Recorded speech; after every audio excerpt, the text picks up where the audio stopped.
Right now, there are countless of cryptocurrencies that you can buy, but recently we've seen something called Cardano getting a lot of traction. But why is Cardano so popular all of a sudden? What makes it so special compared to other cryptos? Well, let's find out.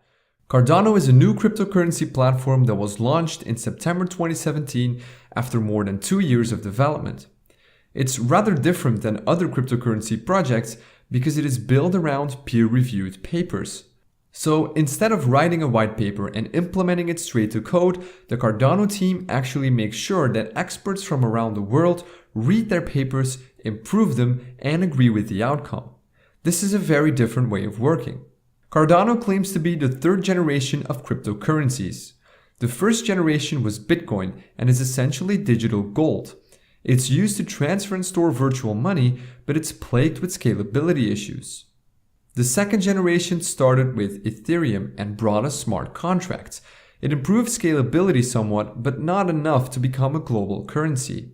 The third generation, however, wants to take the previous 2 generations and improve upon them. Right now, Cardano and IOTA are both considered to be third generation blockchains. Cardano wants to solve 3 big pain points of the current generation: scalability, interoperability, and sustainability. Let's go over each one. We'll start with scalability, which itself consists out of 3 problems that have to be solved: transactions per second, network bandwidth, and storage. Transactions per second is the most obvious one. In order for a cryptocurrency to become a global payment system, you need to be able to handle a lot of transactions per second. Cardano's Ouroboros system solves this by adopting proof of stake instead of proof of work. You probably know that Bitcoin uses the proof of work algorithm and lets everyone mine new blocks.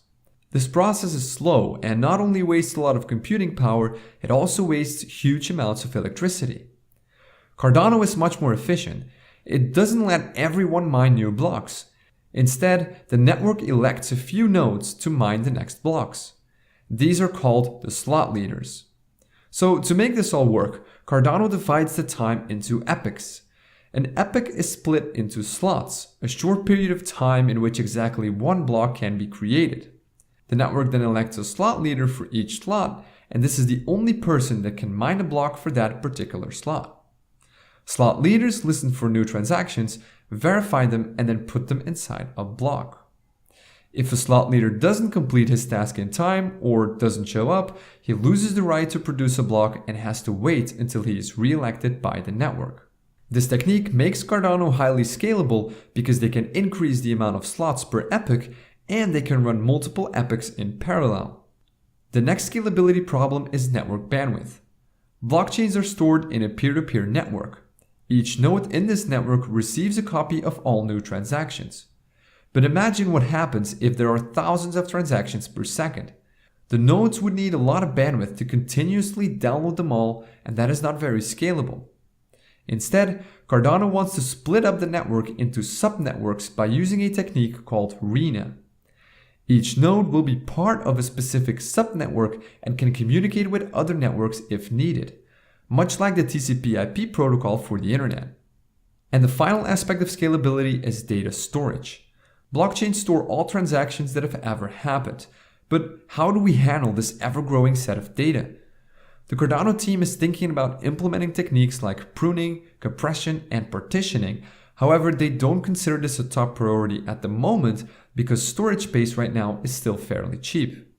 They'll tackle this problem later in 2018 or beginning 2019. Big problem number 2 is interoperability. This again consists out of 2 problems. First of all, there are many cryptocurrencies out there, but they don't really work together. And secondly, banks and governments shy away from cryptocurrencies. So the Cardano team assumes that in the future we won't have one coin to rule them all. Instead, multiple different currencies will exist side by side, each with its own protocol and rules.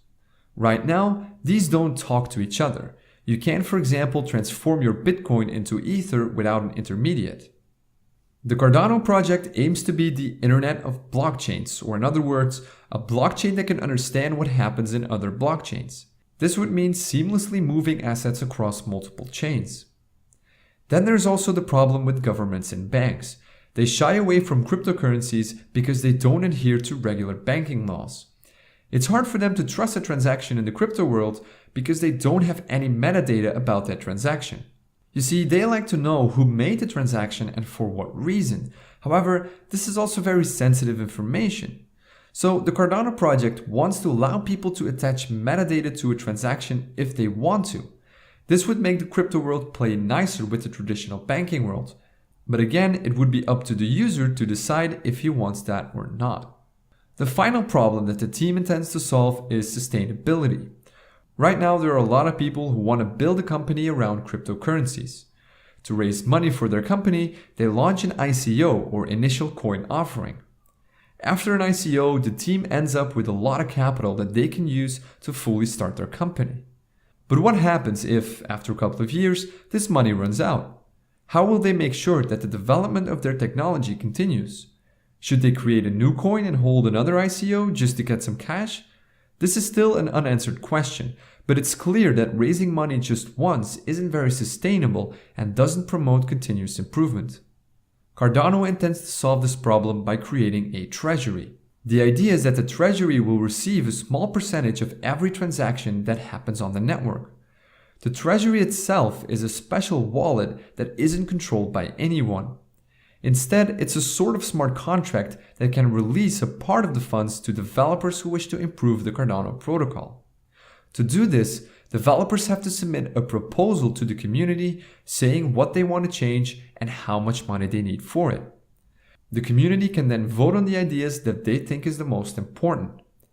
After a certain amount of time, the treasury takes the most popular proposals and gives them enough money so they can develop their improvements. Over time, the treasury model will keep Cardano sustainable by providing a continuous stream of money that can be used to continue to do research and to improve the system. So far, we talked about all the things that the Cardano project wants to achieve, and as you can see, it's quite ambitious and maybe a little bit risky. They are trying to tackle many challenging problems. Take the treasury model, for instance.